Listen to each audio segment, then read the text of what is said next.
మెదక్ జిల్లా కొల్చార మండలం చిన్నగన్పూర్ గ్రామానికి చెందిన రైతు వెంకటాపురం శంకరయ్య మృతికి ప్రభుత్వ నిర్లక్ష్యమే కారణమని నర్సాపూర్ ఎమ్మెల్యే వాకసుంత లక్ష్మారెడ్డి ఆరోపించారు.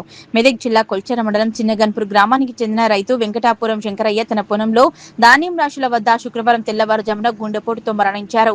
ఈ విషయాన్ని తెలుసుకున్న నర్సాపూర్ ఎమ్మెల్యే వాకసుంత లక్ష్మారెడ్డి చిన్నగన్పూర్లో మృతి చెందిన రైతు శంకరయ్య మృతదేహంపై పుష్పగుచ్చం ఉంచి నివాళులు అర్పించారు. కుటుంబ సభ్యులను పరామర్శించారు. ఈ సందర్భంగా జిల్లా అడిషనల్ కలెక్టర్ తో ఎమ్మెల్యే ఫోన్లో మాట్లాడారు. లారీలు రాకపోవడంతో మండలంలో 50% ధాన్యం కళ్ళల వద్ద ఉండడంతో ఇబ్బందులు ఎదుర్కొంటున్నారన్నారు. ప్రభుత్వం ఇప్పటికైనా స్పందించి మెదక్ జిల్లాలోని అన్ని ధాన్యం కొనుగోలు కేంద్రాల్లో వెంటనే ధాన్యం కొనుగోలు చేసి మిల్లులకు తరలించాలని డిమాండ్ చేశారు. చిన్నగన్పూర్ సొసైటీ ఆధ్వర్యంలో నిర్వహిస్తున్న వరిధాన్యం కొనుగోలు కేంద్రాల్లో ఎంత మేరకు ధాన్యం తూకం అయ్యిందని ఎమ్మెల్యే సొసైటీ సీఈఓ సత్యనారాయణ రెడ్డిని అడిగి తెలుసుకున్నారు.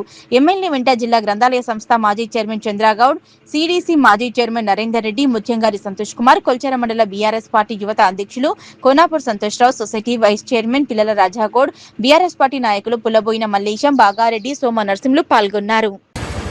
గన్పూర్లో ఒక విషాదాన్ని చూడడం జరుగుతోంది. నిజంగా కూడా బాధాకరమైనటువంటి విషయం. 6 కాలం కష్టపడి పండించినటువంటి ధాన్యం ప్రభుత్వం కొనుగోలు చేయడంలో విఫలం కావడంతో మరి శంకరయ్య అనే రైతు మరి ఆ కళ్ళం దగ్గరనే కూర్చొని కూలిపోయి ఈరోజు చనిపోవడం జరిగింది.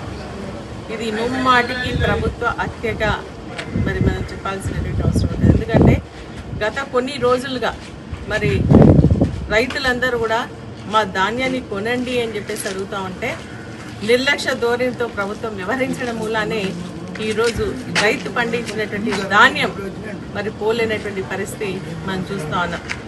గత 15-20 రోజుల నుంచి కూడా మరి మేమందరం కూడా రైతులకు సంబంధించి ఏదైతే ట్రాక్టర్లు పర్మిషన్ ఇవ్వండి, లేదంటే లారీలు పంపండి అని చెప్పేసి అంటే ట్రాన్స్పోర్ట్ విషయంలో ఫెయిల్ అయింది ప్రభుత్వం. అదేవిధంగా ట్రాక్టర్స్ పంపిస్తే అమాలీలు కూలీలంతా కూడా రైతు పైన ఇక్కడ ఎత్తుకోవడం అక్కడ దించుకోవడానికి సంబంధించి రైతు పైన పడుతూ ఉంది. అదేవిధంగా వెయిటింగ్ ఛార్జెస్ రైతు పైన పడుతూ ఉన్నాయి.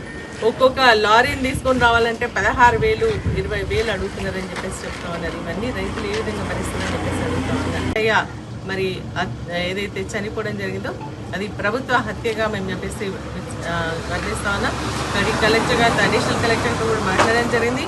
ప్రభుత్వాన్ని ఇక్కడికి పంపించేసి మరి అధికారులను ఇక్కడికి పంపించి ఆ కుటుంబాన్ని ఆదుకోవాల్సిందిగా ఆయన ధాన్యాన్ని కూడా వెంటనే మరి అమ్మే విధంగా చర్యలు చేపట్టాలని అడ్లు పంపించేస్తని చెప్పేసి మేము డిమాండ్ చేస్తాను. శంకరయ్య కుటుంబానికి మా బీఆర్ఎస్ పార్టీ ఖచ్చితంగా వాళ్ళకి అండగా ఉంటామని చెప్పేసి కూడా తెలియజేస్తాం. ఇది నిజంగా కూడా బాధాకరమైనటువంటి విషయం అని చెప్పేసి కూడా తెలియజేస్తాం. ఆయన ఆత్మకు శాంతి చేయగలరు కానీ ప్రభుత్వం ఇప్పుడైనా కళ్ళు తెరిచి మరి దాదాపు ఈ మండలంలో మొట్టమొదటిగా హార్వెస్టింగ్ స్టార్ట్ అవుతుంది. నాట్లు అట్లనే వేసుకుంటారు, హార్వెస్టింగ్ కూడా అట్లనే అవుతుంది. 50% కూడా ఇంకా కంప్లీట్ కాలేదు. ఇంకా ఎక్కడ కుప్పలు అట్లనే ఉన్నాయి. రంగంపేటలో అయితే 15,000 సంచులు కాంటా పెట్టి లారీల కోసం వెయిట్ చేస్తూ ఉన్నారు. కోనాపూర్కి సంబంధించి అట్లనే వెయిట్ చేస్తూ ఉన్నారు. ఎర్రగల్లలో అట్లనే ఉన్నాయని చెప్పేసి చెప్తున్నారు. ఇప్పుడు మనం చూస్తూ ఉన్నాం ఇక్కడ గన్పూర్లో అట్లనే ఉన్నాయి.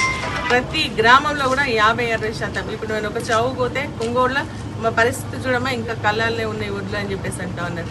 మరి ఎందుకు స్పందిస్తలేదు ప్రభుత్వం అని చెప్పేసి అడుగుతాను. నాకు తెలిసి ఏమనుకుంటున్నా అంటే నేను ప్రభుత్వం ఏంటంటే ఇట్లనే డిలే చేస్తే రైతులు ఎక్కడ తక్కువ అమ్మేసుకుంటే మాకైతే బాగా పడదు, మేము రైతులకు ఇచ్చేటువంటి పైసలు మాకు తప్పుతాయి అని చెప్పేసి నేను డిమాండ్ చేస్తూ ఉన్నాం.